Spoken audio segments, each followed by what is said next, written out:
안녕하세요. 이종철의 까다로운 IP 시작합니다. 요즘 해외에서 선구매 후결제 Buy Now Pay Later 서비스가 새로운 결제 방식으로 주목받고 있습니다. 지금 사고 나중에 낸다는 거죠. 여러분, 과거 해외여행이 지금보다 편할 때 해외에서 신용카드를 써보셨나요? 그럼 직원이 이렇게 말합니다. 하지메 마시테 원하노 결제로 데스까? 에나노 결제로 데스까? 미국에선 이렇죠.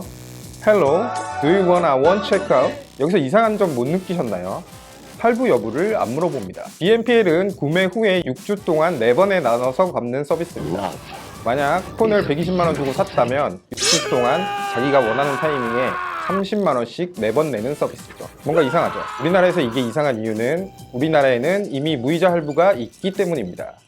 미국에서 이 서비스가 주목받는 이유는 미국 신용카드가 할부 기능을 제공하지 않는 경우가 많기 때문입니다. 미국에서도 할부 비슷한 제도는 있는데요. 최소 금액만 갚고 나머지는 나중에 갚는 방식이죠. 우리나라 카드에도 똑같은 기능이 있습니다. 리볼빙이라고 부르죠. 여러분, 리볼버 총 아시죠? 리볼버의 탄창은 돌리는 겁니다. 그러니까 돌려막기라는 뜻입니다. 이 리볼빙은 평균 금리가 20% 정도니까 조심하시고요. 안 갚으면 점점 전화 오는 사람이 달라지죠.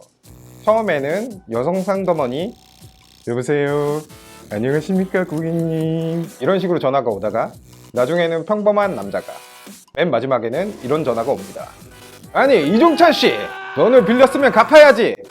우리는 뭐 땅 파서 장사하나? 우리가 뭐 굴착기야? 어쨌든 해외에서는 할부가 일반적이지 않기 때문에 폰 하나를 사려면 몇 달 동안 돈을 모아야 하죠. 그래서 등장한 것이 애프터페이입니다. 원래 호주에서 시작한 서비스인데요. 2014년 시드니에서 앤서니 에이젠과 닉 몰나 두 창업자가 만들었습니다. 호주에서는 할부도 없고 신용카드 발급도 우리나라보다 까다로운데요. 그래서 이 까다로운 결제를 IT 기술로 해결할 수 있다는 의미로 등장한 것이죠. 카드 없이 비교적 천천히 결제를 해도 되니까 이게 호주에서 큰 사랑을 받았습니다. 그리고 빠르게 미국에 진출해서 나이키, 세포라 등 대형 가맹점들과 계약을 체결했는데요. 가장 중요한 것이 아마존과 계약을 체결했습니다. 끝난 거죠. 이제 호주에서 캥거루, 코알라, 토르, 울버린 다음으로 유명한 게 애프터페이입니다. 애프터페이는 올해 상반기 1600만 명의 사용자를 모았고요. 가맹점은 약 10만 개, 연매출은 약 17조 8684억 원을 기록했습니다. 애프터페이는 이 높은 성과로 인해서 트위터의 잭 도시가 창업한 모바일 결제 솔루션 스퀘어에 약 33조 원에 인수됐습니다. 대박이 났죠. 애프터페이는 그럼 돈을 어떻게 벌까요? 소비자는 무이자로 물건을 사지만 가맹점은 4, 5%의 수수료를 냅니다. 그러니까 100만원짜리를 소비자가 사면 가맹점은 96만 원을 받게 되는 거죠. 그럼 가맹점 입장에서는 손해가 아닐까요? 애프터페이는 가맹점에 이 돈을 일시불 결제한 것처럼 한꺼번에 줍니다. 또한 비교적 돈 갚을 때 여유가 있기 때문에 소비자가 물건을 더 많이 구매하거나 더 비싼 제품을 구매한다는 특성이 있죠. 대신 애프터페이는 카드 결제할 때 거치는 벤사나 신용결제 회사 등을 거치지 않고 바로 돈을 주고 소비자가 돈을 안 내면 연체료를 받습니다. 호주에서는 첫 연체가 발생하면 10호주 달러, 이후 7일마다 7호주 달러를 받습니다.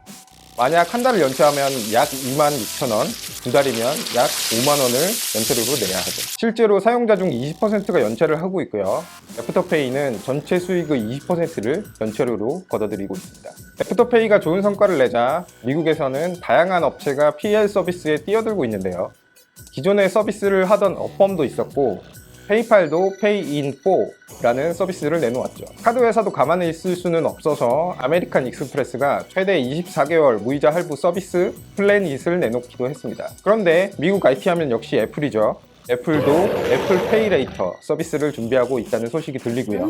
그래서 다른 PL 서비스가 덜덜 떨고 있죠. 국내에서도 BNPL 서비스가 점차 활성화되고 있습니다.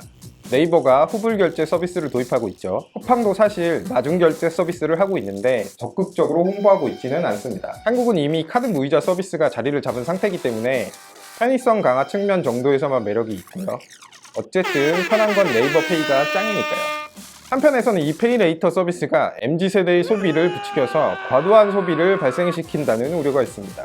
실제로 페이레이터 서비스의 75%는 MZ세대가 사용하고 있는데요. 이건 사실 당연한 겁니다. 새로운 서비스를 젊은 세대가 먼저 사용하는 건 당연한 거죠. 다만 당신이 원하는 템포에 맞춰서 갚아도 된다는 홍보 문구는 실제로 약간 문제가 있습니다. 사실 신용카드 할부는 매달 같은 날 돈이 빠져나가기 때문에 원하는 템포가 아닌 느낌이죠. 그런데 실제로는 페이레이터나 무이자 할부나 정해진 기간에 돈을 갚는 건 똑같습니다.